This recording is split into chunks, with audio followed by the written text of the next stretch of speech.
lot of sun right there. Okay, but the first thing I want you guys to do is just take 1 second, and if you guys could write down on your form here, if you can just write down your 5-year goal as to where you guys want to be, and that way, as you're asking me questions and you're kind of interrogating me tonight, you'll know if this is going to be a right fit for where you're going. A good example might be, you know, if you have a certain income level you want to get to, or you're at, you want to maintain. If there's any questions you have or anything, just kind of your 5-year goal, 5 years, if you were to go with Farmers or some other organization, where do you want to be? And that'll kind of help us get an idea of where you want to go tonight. We'll break that into a 1-year goal. As far as 1 year from now, assuming you started with this company, financially, how much money would you like to be earning at that time, realistically, in your opinion? For any of you guys who know somebody who might have worked in the insurance industry, you probably have heard different things, good or bad, as far as what the potential incomes are like. But a 1 year and a 5-year goal.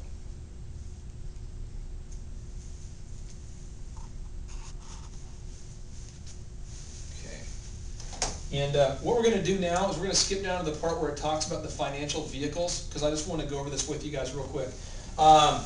The 4 different vehicles that you have. The first main financial vehicle out there, basically I want you guys to view Farmers as kind of a vehicle to get where you want to go. Or in this business, or in my business, the DJ company, I started a DJ company not because I wanted to grow up and be a DJ when I'm 65, but it's more of like I wanted to be able to feed myself and make an income that I wanted to, and the DJ company was just a vehicle to get there. Now I was passionate about it, so that helped me out, and I was passionate about where I was going, but I want you to kind of view this job as just a vehicle, because I don't think anybody's too excited about selling insurance unless you're John or me. But, okay, so as far as the vehicles go, you have one, you have the employee. And I would just like here, if you guys can just take some notes there on this, if you have anything that comes to your mind, any new information tonight. Employee, what is the main benefit, in your opinion, to being an employee that you could see as being a benefit? Anybody have? Yes, sir. Security, maybe? Security, yeah. And I'm going to say, from my perspective, as a self-employed person, I a lot of times envy the security that employees have, because I know sometimes my kids, my son actually is in the hospital tonight again, and as a self-employed person, you have your own insurance, you've got your own things. The bottom line, if you don't perform, you don't earn. And sometimes when you work in a bigger organization, you might be able to take 10% of the time off. People might not know, that you're hitting the coffee a little bit that day and kind of coming in late. And whereas self-employed, I mean, it immediately affects your paycheck. So the security aspect of it's probably nice. What's another positive about being the employee? Anybody have something else that's...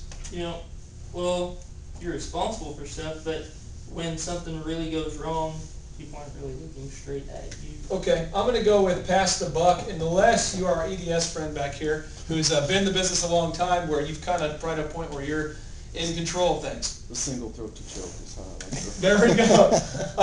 The single throat to choke. I will say this, in basketball, they don't fire the players, they fire the coach. That's kind of the philosophy. In self-employment world, same deal. A bride gets mad about her wedding. She doesn't call the DJ and say, yeah, I would like to talk to you about Jason. She calls and says, I want to talk to the owner. I want to talk to the owner. I want to get this dealt with. So again, pass the buck might be a good thing if you're in a lower level. Now, if you rise up to a higher level of employee status, that might not be true.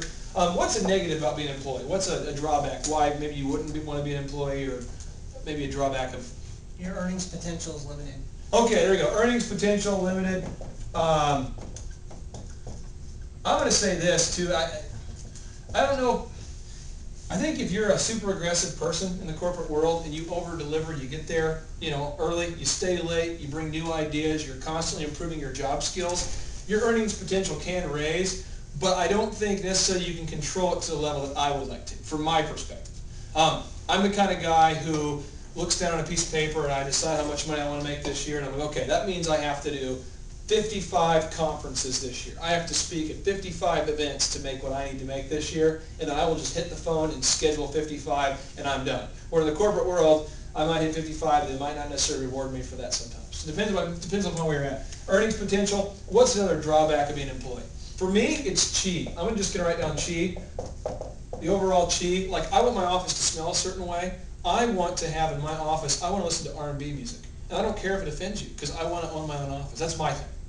Like I want to design my own logo if I can.